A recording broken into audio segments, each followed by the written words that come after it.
سب سے پہلے میں عزیز صاحب کیونکہ یہ منتخب ہوئے ہیں آپ کے پریس کلب کے صدر کی حیثیت سے، اور ان کو اور آپ تمام پریس کے دوستوں سے کا شکریہ بھی ادا کرتا ہوں کہ آج آپ نے یہاں پہ مجھے دعوت دی، اور آپ خاص کر کے میں تو ان کو مبارکباد دینے کے لیے آیا ہوا تھا عزیز صاحب کو۔ بات یہ ہے کہ یہ جو کچھ ہو رہا ہے یہ مکافات عمل ہے، اور عدم اعتماد اب بھی دیر سے آیا ہے۔ میں سمجھتا ہوں کہ یہ دیر سے آیا ہے۔ عوام پہلے سال سے ہی پس رہی ہے، اور مہنگائی کی اس چکی میں پس رہی ہے کہ جس کا کوئی اندازہ نہیں۔ بار بار یہ کہنا ان کا کہ جی اس ملک میں ہم چاہتے ہیں کہ اس ملک میں جمہوری راج ہو، کوئی وعدہ جو ان نے عوام سے کیا آج تک پورا نہیں کیا، اس پہ یو ٹرن لیا ہے، اور از خود کہا ہے کہ یو ٹرن ایک اچھے لیڈر کی نشانی ہے۔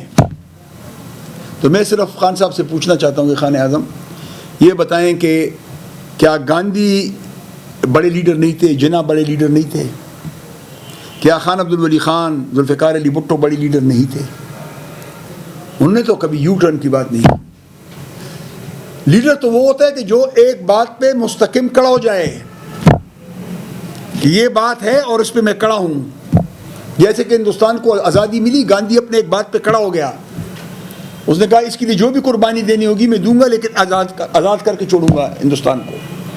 ان نے تو کہا کہ اس معاشرے میں جو بے انصافی ہو رہی ہے اس کو میں ختم کروں گا۔ ان کی تو بڑا نعرہ یہ تھا، ان کا بڑا نعرہ یہ تھا کہ میں غریبوں کو 1 کروڑ نوکریاں اور 50 لاکھ مکان۔ آپ آج مجھے بتائیں کہ کتنے لوگ بے روزگار ہوئے ہیں اس 3 سال میں، مختلف محکموں سے ان کو بے روزگار کیا گیا ہے۔ انہوں نے کہا کہ زرداری چور ہے، نواز شریف ڈاکو ہے، فضل الرحمان ایک عالم دین ہے، اس کو کہتے ہیں کہ جناب وہ جو ہے میں اس کو فضلو کہوں گا۔ ہمارے لیے تو یہ بڑے محترم ہیں، فضل الرحمان ایک بہت محترم آدمی ہے، زرداری ایک بہت محترم آدمی ہے، نواز شریف ایک بڑے محترم آدمی ہیں۔ میرا خیال ہے ان نے گھر میں سیکھا نہیں، یہ اس کی جو ٹریننگ ہوئی ہے وہ پولیٹیکل ٹریننگ نہیں ہے۔ یہ سمجھتے ہیں کہ پاکستان میں ایک کرکٹ ٹیم ہے، کسی کو میں اپنے جوتے والے کر دوں گا، جس طرح کرکٹ ٹیم کو یہ چلا رہے تھے، کسی کو جوتے ہاتھ میں دیتے تھے، جو آدمی اس کی جوتی نہیں لے جاتا تھا اس کو ٹیم سے نکال دیتا تھا۔ ابھی یہ کہہ رہے ہیں کہ یہ 30 آدمیوں کا میں نے کاغذ بھیج دیا ہے اپنے اسپیکر کو، اور وہ ان کو ووٹ کاسٹ کرنے نہیں دیں گے۔ میں ان سے پوچھنا چاہتا ہوں کہ جب ایک آدمی نے کرائم کمیٹی نہیں کیا، اور جب تک کرائم کمٹ نہ ہو تو کیا پولیس اس کے خلاف 307 یا 302 کا کیس لا سکتی ہے؟ جب کرائم کمٹ ہوگا تو اس کے بعد کیس داخل کیا جائے گا۔ وہ تو کرائم کمٹ ہوا نہیں، اور وہ کہہ رہے کہ میں چھوڑوں گا نہیں ان کو۔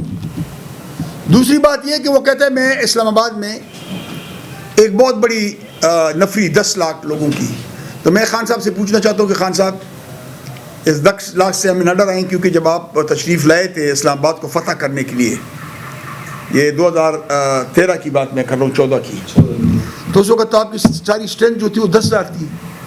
اس زمانے میں جب آپ کا یہ سارے آپ کے کرتوت اور کرامات معلوم نہیں ہوئے تھے لوگوں کو، تو 10 لاکھ کی تو بات نہ کریں، 10 لاکھوں میں سے بقایا صفریں کاٹ دیں۔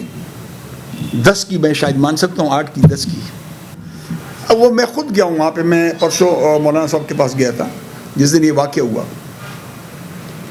مجھے بتائیں کہ ان نے کہا کہ ان کے جو ہیں یہ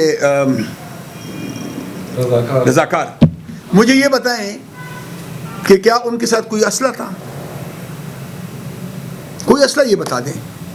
اگر کسی کے پاس معمولی اتنا سا ڈنڈا ہو تو اس سے کیا ہو سکتا ہے؟ کچھ بھی نہیں ہو سکتا۔ یہ گئے، ان کو پکڑا، اور یہ جو ہے ان کو ہم بند کر رہے ہیں۔ شیخ رشید صاحب نے کہا، وزیر صاحب نے کہ جی ہم تو چھوڑیں گے نہیں، ہم یہ کر دیں گے، ہم وہ کر دیں۔ صبح سویرے 7 بجے اپنی گاڑی میں ان کو اٹھا کے لائے، ضمانت بھی کورٹ سے نہیں ہوئی تھی، اور مولانا فضل الرحمان کے گھر کے سامنے ان کو چھوڑا۔ یہ کہتے ہیں کہ بلاول کو وہ نہیں آتی، اردو نہیں آتی۔ پہلے میں آپ سے پوچھنا چاہتا ہوں کہ یہ جو کہہ رہے تھے کہ اردو لفظ جب کہہ رہے تھے ٹی وی پہ خود، تو اس کو اردو کہہ رہے تھے۔ اردو تو کوئی لفظ نہیں ہے، میں نے تو کہیں نہیں پڑھا, اردو لفظ ہے. تو جو آدمی اردو نہیں بول سکتا اس سے کیا توقع آپ کر رہے ہیں؟ اور وہ خاتم النبیین نہیں کہہ سکتا. وہ جو اوتھ, میں اس اوتھ کی اگر آپ کوئی کلپ نکال لیں, ایک آدمی وہ اوتھ نہیں پڑھ سکتا اپنا, وہ درس دے رہا ہے کسی اور کو کہ آپ کو اردو نہیں آتی.